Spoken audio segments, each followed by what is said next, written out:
Hello and welcome to Newsmakers on CHCH Podcast. I'm your host, Louie Butko, and on today's show, I'm very pleased to be joined by Ward 8 Councillor here in Hamilton, John Paul Danko. Councillor Danko is now in his second term as councillor, representing the constituents in West Hamilton Mountain, having been first elected in 2018, a graduate of McMaster University with a degree in civil engineering, and is a licensed professional engineer with more than 20 years' experience in the private sector.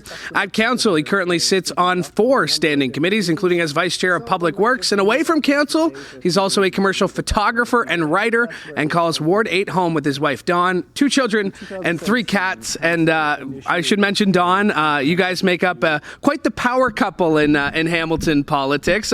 What's a typical dinner conversation? Do you avoid politics as much as you can at home? I mean, it definitely keeps us busy. It is something that we talk about quite a bit. You know, hey, what happened in your meeting? Oh, let me tell you what happened in my meeting. We usually try not to have those conversations at the dinner table. That usually ends up in the hot tub with a bottle of wine. Because I can think like there's a lot of things that both you would go through that's similar. Like you said, the nuances of meetings, to turn it off like that, I can believe can be pretty tricky at times. But what is it about public life that was a draw to you? Like, I want to say, like, being a local councillor, it can sometimes be a thankless job, it seems. Why were you attracted to that? It is quite a change from my previous career as a civil structural engineer working in heavy construction for 20 years. In a lot of ways, it is quite different. In some ways, some of those on-site conflicts are somewhat similar. But what really drew me to local politics and getting involved, it started with our local community school. And the school board was doing a review, and it was one of the places where they were looking at to close. And that really drew me in to get more involved in the community. And it just kind of went from there. There was an opportunity with a by-election. My wife really encouraged me to run. She said, you've always been interested in local politics, what's going on with Hamilton. And I think this would be something I know you want to do, so you should do it. This is the chance. That by-election, Ward 7, you lost to a former reporter of ours here at CHCH. Not to bring up, I mean, it worked out for you. But 98 votes. I was just about to ask, what was that like? And was it more motivation to run again then for your seat in Ward 8? And I mean, losing's never fun. Like, how do you get over something like that? It was definitely, it's a lot of work. I mean, anybody that runs any elected campaign, whether it's school board, council, MP, MPP, upper levels, there's a ton of work that goes into it, all the things that go in the background. And I don't think a lot of people really appreciate the amount of effort for how long it goes into a winning campaign. So in the by-election, I came in as an unknown. Nobody knew who I was. It was a really difficult experience, especially coming that close. And I was adamant, I am not running again. That's it. I'm done. And then again, an opportunity came up when Scott Duvall was elected federally. Again, so the incumbent councillor was gone. They rearranged the ward boundaries. And again, it was my wife that, again, encouraged me. She's like, I know you don't want to go through the campaign again, but again, you have this opportunity and they don't come around very often. You got to take it. For your constituents, what are the issues that you're hearing in email for Ward 8? What's front and center in your mind and your constituents' minds? Well, there's definitely the nuts and bolts day-to-day of the constituency, things that people are concerned about. That's largely neighborhood-driven. So things like roadway safety, traffic safety is definitely, the last few years, been top of mind. There's seasonal things, infrastructure, the condition of the roads, that kind of thing. More and more recently, congestion, as we've been talking about off air just before we started. Just the routine getting to and from work and where you're coming and going. And then affordability. That has been a huge issue in the last few years, and it's just been accelerating. We talk a lot about housing affordability, but I think it's also just affordability in general. People are having a really hard time making ends meet, and the cost of everything is going up. Well, we'll get into some budget discussions because you mentioned the word affordability. I want to get back to council because you were one of just a few returning councillors from last year, and even that you were serving your first term. With this new look, with a new mayor, with I think it's 10 out of this 15 seats on council that had changeover from the year before. What have you taken out of this last year? It was a year ago this week that there was an election. What have you taken from this first year of this new council? It's been a very different council than it was last term. I've really enjoyed working with Mayor Horvath, with her office. The leadership that she brings to that position has been, a really good positive influence, in my opinion anyway, for the city of Hamilton. And working with a bunch of the new councillors that were elected, I think we have some really talented people there that are very motivated to do what they can in their role to help make Hamilton become a better place for families, for seniors, for everyone. So it's been really exciting in that way. There's been some growing pains for sure, as there always are. But I think in general, we just did our term of council priorities, and in most things, we're fairly aligned, which is really exciting. Well, yeah, I remember being at the meeting a few weeks ago where the budget was first brought up. Councillor McMeekin introducing a motion to try and cap basically at 4% before discussions had even began. And there was a lot of passion from both sides. And the one thing I kept hearing from some of the newer councillors I thought was interesting was, we've pushed this down the road. There's enough projects that we've pushed down the road far enough that it's coming due. Do you get the sense that there is an optimism around this council that they want to see some change, that the status quo for the last 10, 15 years is just not good enough for Hamilton? I think there's definitely a lot of desire for change and to initiate new ways of doing things.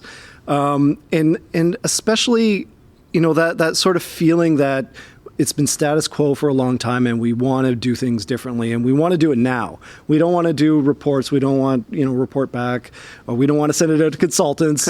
We just want to move forward with things. And I think, it's great to have that optimism, but there's also some realities of what we can actually do as a municipality and what can we realistically afford. And I think balancing those priorities is one of the biggest challenges that we have as a new council, and especially as we go into this difficult budget cycle. All right, let's talk about the budget cycle. A staff report from last month said a 14% tax increase is possible. The first public delegation set for Monday, November 6th. I'm assuming the public will be very passionate come that meeting. What are you expecting come November 6th? So I've definitely heard from constituents already that a 14% tax increase anywhere in that range is completely untenable. The mayor said that. I think most of council really understands that we really have to think about our taxpayers and how they are struggling to make ends meet and what any level of tax increase really means on the average tax bill. And it can be several $100s, in addition, and that can be the difference between somebody being able to make their mortgage payments and not. So it's not an arbitrary exercise. It's something that has a real impact on people. Now, a lot of the tax increase, to Councillor McMeekin's point about what we can control as a municipality, limiting that to 4%, we're actually not far off of that, for what we can actually control as a municipality. A lot of our budget drivers, especially this year, are downloading from the province and responsibilities that the province has sort of shifted onto municipalities that we have no choice but to take over. So an example would be housing and homelessness. In the 2020-23 budget, we budgeted $12 million for housing and homelessness supports. We ended up spending over $50 million. Wow. So that's unbudgeted. That are needs that we had no choice. You've got people living on the streets. You have to, spend the money that you need to in order to provide them with help. But those kinds of budget drivers are things that are, they're really healthcare, they're really mental health, and it's downloaded from the province. Though the 5 I have here: affordable housing, climate change, transportation, employee relations, public health, and emergency response. Those are kind of the 5 key that you really don't have a choice. You have to spend. You mentioned the province. Can you talk about the effects of what the province's downloading has had on the city? Like what has changed in terms of what the province used to do that they're no longer doing? Well, a big one is in Bill 23, which was finalized a couple years ago. But just in that one piece of legislation from the province, that's a 2.55% tax increase for Hamilton taxpayers in order to fund the development, the growth shortfalls that we would have otherwise collected from development charges. So just in that one bill, you're over 2.5% tax increase that's downloaded to City Hamilton taxpayers that would have otherwise been paid for by new growth and development. And then on top of that, there's other responsibilities where the province has kind of taken a step back. And because as a municipal government, there's nobody else left to fill in these spots. So another example was food banks and food share, where, the food banks are running out of food. We have no choice. We have to step in with emergency funding. Along with mental health and addiction supports that, we're spending tremendous amounts of money in order to try to get residents the help that they need. But that's healthcare, right? That is 100% a provincial responsibility, and it falls to city taxpayers. And the other part of this, and it's always one of those things where you tell someone, the Canadian federal government's deficit is this, or the Ontario provincial government has a surplus of this. By law, municipalities have to have a balanced budget, no? Yes. Yeah. So there's a challenge that comes with that. So year to year, we cannot run a deficit. We cannot have debt. We can finance some capital works through debt financing, but the majority is if we overrun our budget, the only way that we can pay for that is to raise taxes. And, for Canadian households, I think everybody has seen their grocery bill go up, their mortgage rates go up, their interest rates. And it's the same for municipalities. I'd say even more so. In the last couple of years, just the cost of construction has gone up 30%. So just this week, there was the story of the HSR storage and maintenance facility going over budget by, I think it was about $80 million. Well, we got federal funding for that project. We have to move forward with it. All of our growth planning is based on expanding transit in order to accommodate growth. So that's one of those things where we have this huge increase that we have to fund. And unfortunately, that falls to mostly residential property taxes, which is how you should not be funding this kind of thing, right? You want to be funding big projects like that through means taxes, through income tax and through sales tax, which if you make more money, you're able to pay more. Whereas a property tax is the senior right now that can barely stay in their house is affected just as much as somebody that can afford it. Well, the other big news at council this week was what council decided to do, asking the RCMP to include the expansion of the urban boundaries that the government went ahead with and has since reversed. I know you ran on a campaign of fighting for the protection of the urban boundaries. What has this last few weeks between the Greenbelt reversal, between the urban boundary, and some people might argue, well, what does Hamilton have to say about this? Why even bother with this? Everything's been reversed. A, what has the last few weeks been with you with the Greenbelt and reversal and such? And B, why ask the RCMP to investigate? Well, I think planning in the province of Ontario has been a real roller coaster ride for the last few years, to say the least. The amount of changes that have come through as chair of planning committee have been really unprecedented, and we've spent a lot of time with our staff just trying to manage those changes and implement the programs that the province is implementing. And I think the urban boundary in particular and also the Greenbelt are really important for Hamilton for two reasons. Number one, we have some of the best farmland in all of Canada. And this is farmland that once it's developed, once it's paved over, it's gone forever. So I think we have a real duty to future generations of Hamiltonians to protect that at all costs. And also is the financial impact on the city of Hamilton. for every house that we build that grows out of a cornfield, it costs taxpayers money to subsidize the growth, all the infrastructure, the fire station, police, rec centers, everything that goes along with it. Taxpayers are subsidizing that growth, whereas every new residential unit that we build within the city of Hamilton that's using existing infrastructure is net positive from a tax revenue perspective. So in the long term, we're really bankrupting ourselves by building greenfield sprawl.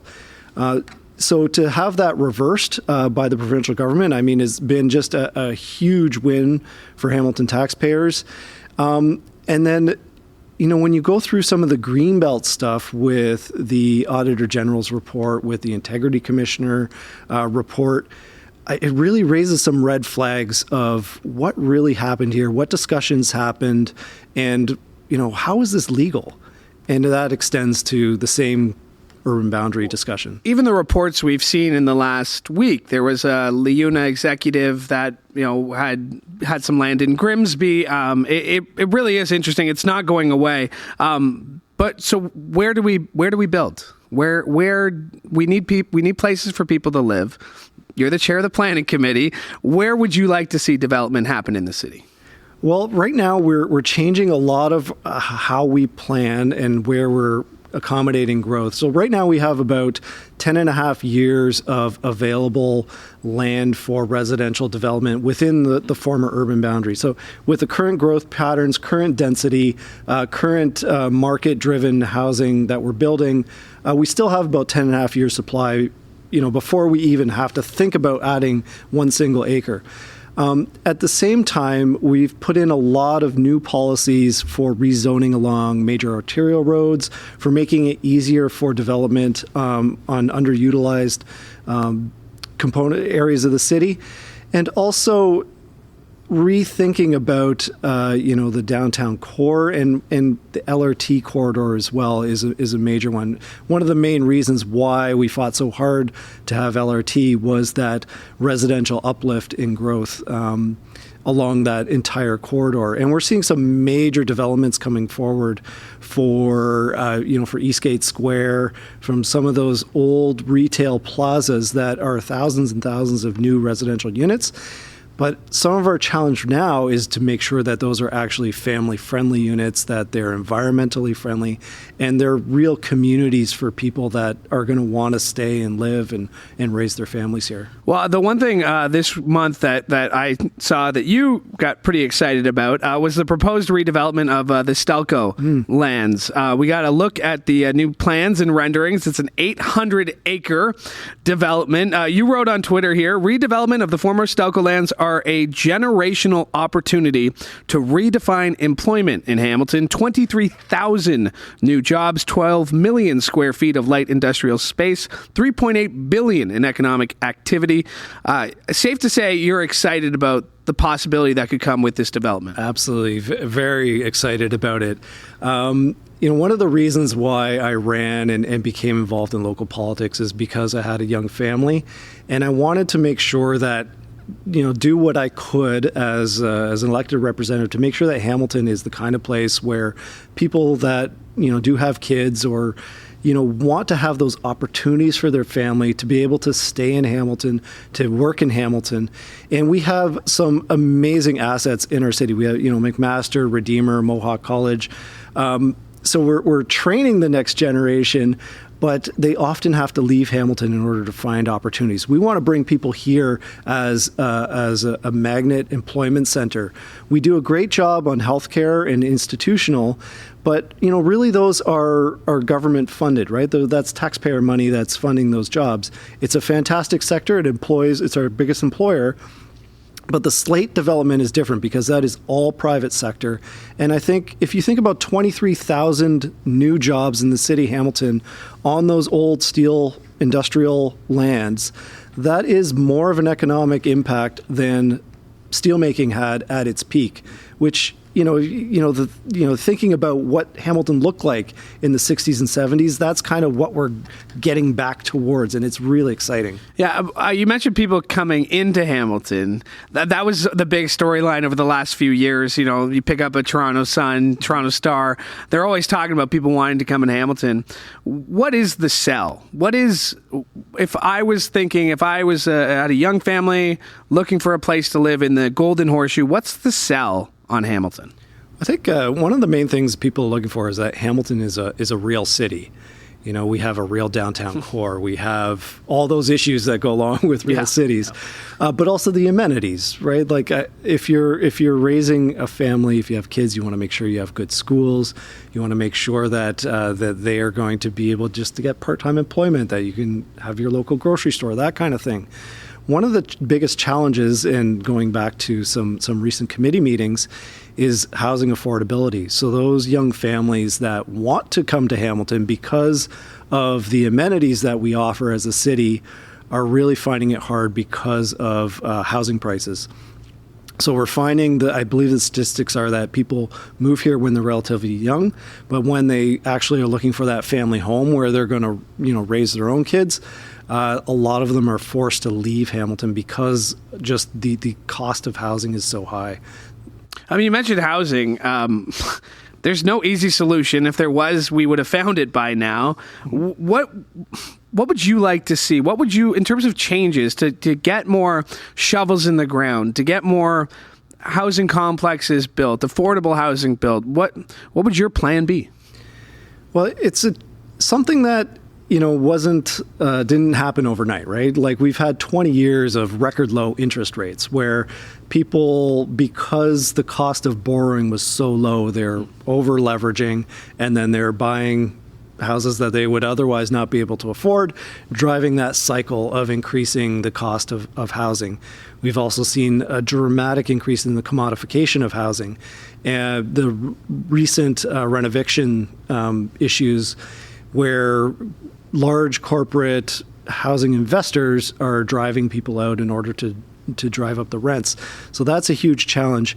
Some of the solutions, I think, it's going to take years before we get there, but we want to make sure that we are doing everything we can to encourage the type of housing that we need for residents.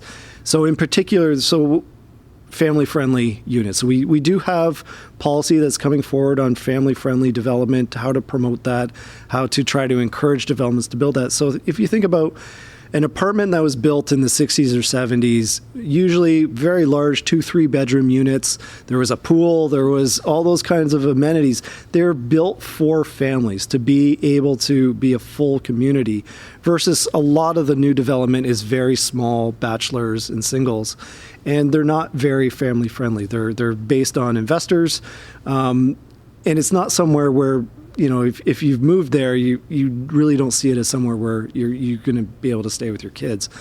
So that's one of the things. And also our senior population, when there's kind of two demographic peaks. There's the kind of 20 to 30-year-old peak, and then there's the senior peak.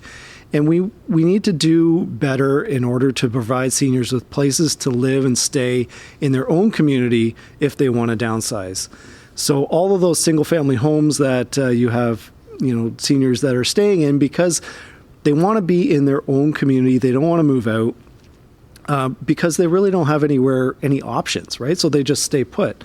So those are kind of the two things that we're working on. Would you... carriage houses, second dwellings on properties. I mean, would you be in favor of all that just being pushed ahead, being allowed? Like, because I've noticed in other municipalities, they talk about, that carriage house or, a second dwelling on your property. Is that on the table? Is it a viable option? Yeah, so we've already moved forward with detached secondary suites in your own property. It's something that we definitely want to promote.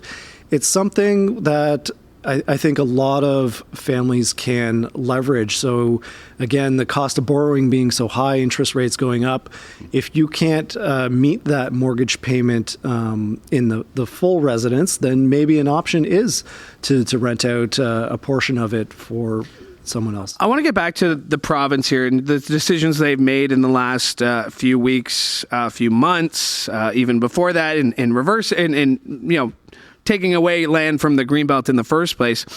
Does the city of Hamilton have a good relationship with the province? I think we have a professional working relationship. It's a very professional answer. I think a lot of what you see in the newspaper, and kind of the headlines is not necessarily the reality of the bureaucracy behind the scenes. So you have the political side, which can be very heated at times. Then you also have where the actual work happens in the bureaucracy. And we have a professional workforce at the city of Hamilton that understands that they have to have a collaborative working relationship with the province, and I think vice versa. I know the mayor has a very good working relationship with her counterparts at the province. So, I don't think it's as adversarial as it might appear on the surface, but there are definitely some issues where we do not see eye to eye. Something you've done in the last few weeks, you've introduced a motion that passed that does ban the city of Hamilton from advertising on Facebook and Meta. You said in this bill, the federal government, that referring to C-18, the federal government is defining local news as important to our democratic institutions. They've recognized the near collapse of the local news system because of tech platforms. Again, I go back to being a city councillor. Why was it important for you? City spends $33,000. That's a drop in the bucket when it comes to the city's budget. But why was it important for you to go to council to ask for this motion with Facebook and Meta? Well, I think the Online News Act is a really important initiative by the federal government to really recognize how important it is to our democratic institutions to have an effective and accessible news network, whether that's print media or news TV. Most people still get their news from the 6 o'clock news. Like I often get emails and calls from people that are responding to what they saw on the 6 o'clock news. CHML, people still have that on 24/7, all day, every day. It's on as soon as they get except up. at 6 o'clock and 11 o'clock. There you go. 6 a.m. We know what you meant. Yeah. So, and we've seen this locally where the local reporting was really what was driving the provincial reactions to the Greenbelt, right? Like you can see the direct relationship there. That was the investigative reporting that costs a lot of money to do, had a direct impact on what ended up happening locally. We've seen Metroland, go bankrupt and shutting down. We've seen the Spectator close their newsrooms, and that has a direct impact on the type of information that local residents are able to access. And then they're falling back to, TikTok videos or whatever, who knows, whatever it is you find online. Do you really want people to be getting their news from TikTok influencers? I don't think so. And to me, anyway, the Online News Act is pretty simple if you think about it in terms of royalties for radio, like we're all used to, right? A song was played on the radio station broadcasts it, they pay a certain royalty for the use of that song. And for whatever reason, tech platforms have worked around that in some ways, and we've just kind of come to accept that. Whereas if you go back to that concept that if that tech platform, whether it's Facebook or Meta or Google or whomever, is benefiting directly from publishing and sharing news content, then they should be paying a portion for that content. Well put. I want to ask you before we go. I want to get to your portaging trip that I saw on Twitter. Always risky doing the this time of year. But before we do that, what are you optimistic about when it comes to the city of Hamilton? We have so many opportunities in this city, and it feels like we're just turning the corner on where we want our city to go in the future. And I think now having a reversal of the urban boundary decision really gives us a firm vision for how we want the city to grow. And along with that, talking about the slate lands and all the employment opportunities, there's so much that's going on with the airport, employment, industrial lands as well. Opportunities for people in our city. So it is a really exciting time to be in Hamilton, and you kind of see Hamilton starting to become that regional center that we were in the past, and I think we have a fantastic opportunity to be once more. How was the trip? It was a great trip. I think I read you had 1,000 pounds. It was a lot equipment. of stuff. Yeah, you had a lot of stuff. Where'd you go? How did it come about? This is our annual canoe trip with my college buddies.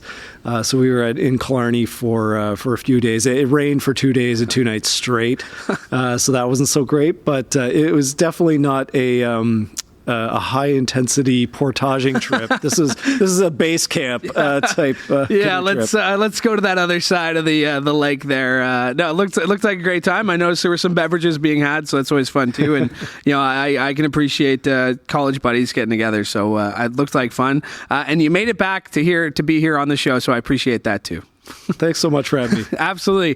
Councillor JP Danko, thanks so much for doing this. My thanks to him for joining me, and my thanks to you as well. Make sure to like and subscribe to CHCH Podcast so you never miss an episode of this show or any of the other great shows for you, including a brand new episode of the Trending Now podcast that'll be dropping tomorrow. You can find CHCH Podcast wherever you get your favorite podcasts or chch.com/podcast. My thanks to Mike Corsten for directing today's show. And once again, my thanks to you from all of us here at CHCH. I'm Louie Butko. Have a great day.